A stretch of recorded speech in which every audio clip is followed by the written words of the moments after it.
नमस्कार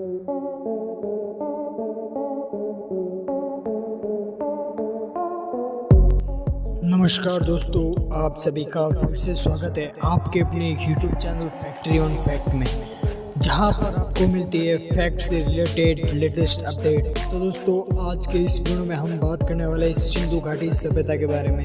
जी हाँ दोस्तों, सिंधु घाटी सभ्यता के 5 इंटरेस्टिंग फैक्ट्स के बारे में आज के इस वीडियो में हम बात करने वाले हैं।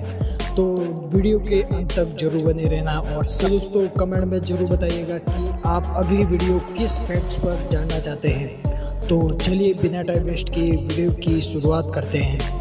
तो दोस्तों, नंबर 1 फैक्ट है सिंधु घाटी सभ्यता के बारे में, जिसमें सबसे ज़्यादा हैरानी वाली बात यह थी कि 100 साल पहले यह किसी ने भी नहीं सोचा था कि अतीत में आखिर क्यों इतिहास में प्राचीन सभ्यताओं को भुला दिया और क्या कारण था कि प्राचीन मिस्र और मेसोपोटामिया जैसी सभ्यताओं की तरह हम सिंधु घाटी सभ्यताओं को याद नहीं रख पाए।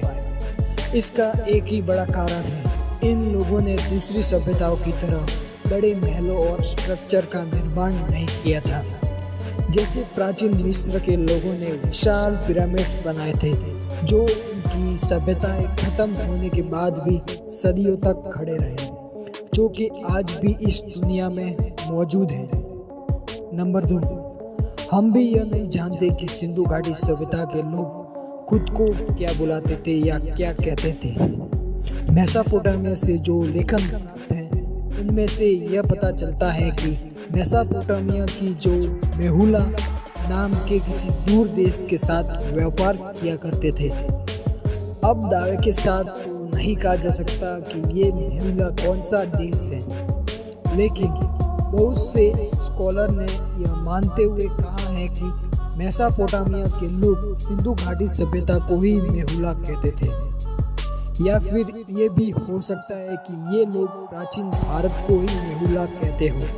अगर ये सच है तो भी ये कोई नहीं जानता कि वो भारतवासियों को मेहुला क्यों कहते थे और इस नाम का क्या मतलब होता है। और इस बात के बहुत से पक्के सबूत मिले हैं कि सिंधु घाटी सभ्यता और मोहनजोदाड़ो मेसोपोटामिया के बीच व्यापारिक संबंध थे।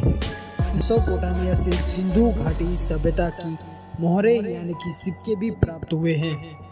तो ये पॉसिबल है कि मेसोपोटामिया के लोग जिस जगह को मेहुला कहते थे वो सिंधु घाटी सभ्यता ही थी। नंबर 3, मोहनजोदाड़ो सिंधु घाटी सभ्यता का सबसे प्राचीन या सबसे बड़ा शहर था। यह एक तरह का महानगर था। दिलचस्प बात यह है कि सिंधु घाटी मैदानों की सभ्यता थी, लेकिन पूरा मोहनजोदाड़ो छोटे मोटे टीलों पर बसा हुआ था। यह टीले कुदरत की देन नहीं थे, बल्कि ये तो जमीन पर कच्ची पक्की ईंटों से जमीन की सतह से ऊपर उठाया गया था, ताकि अगर सिंधु नदी में बाढ़ आए तो शहर को बचाया जा सके।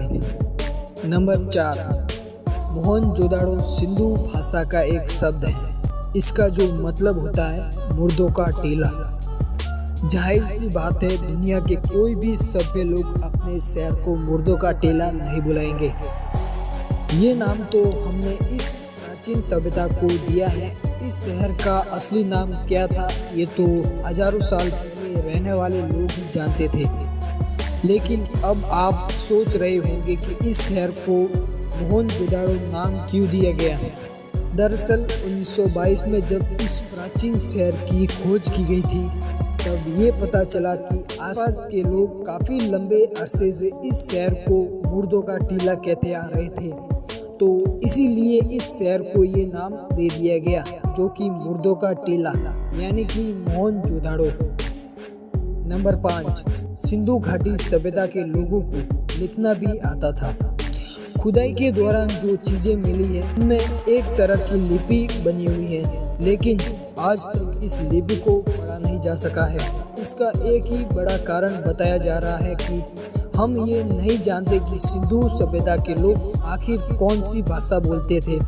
लैंग्वेज एक्सपर्ट भी सालों से कोशिश कर रहे हैं इस लिपि को समझने की।